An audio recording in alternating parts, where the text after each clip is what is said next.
Henry Jones felt like he was at the end of the line in the summer of 1991.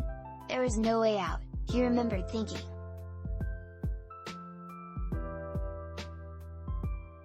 I prayed and was tired, but I couldn't see no way out.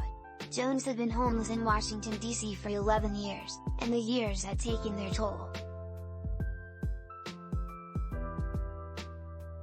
I started to get sicker and sicker, he said.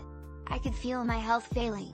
One hot morning in June, Jones was in particularly rough shape, his legs ached, his stomach hurt, and his arms were trembling.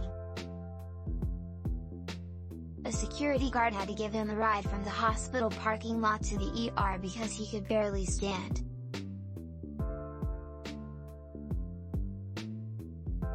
The hospital wouldn't admit him, but a social worker referred him to a place called Christ House, a facility for homeless men who were too sick to be on the streets or in a shelter, but not sick enough to require hospital-level care.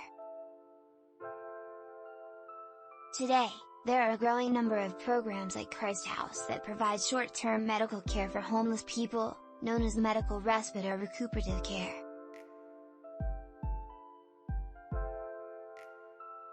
The growth is fueled in part by a push from state Medicaid programs to provide support to patients to prevent avoidable health care use, like emergency room visits.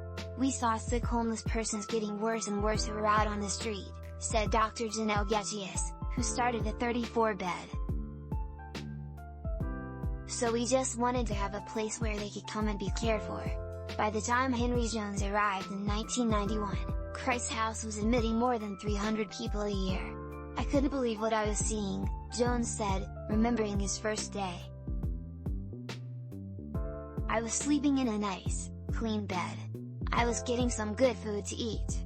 The nurses and the doctors, they were so concerned.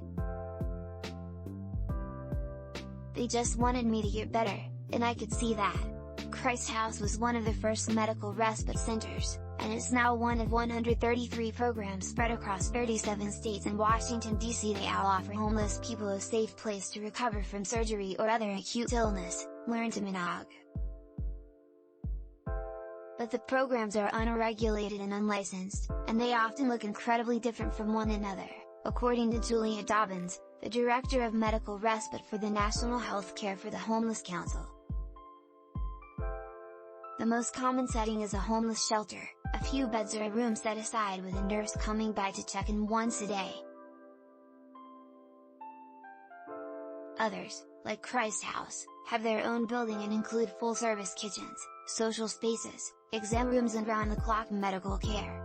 In the last 7 years, the number of medical respite homes has more than doubled, driven by multiple factors,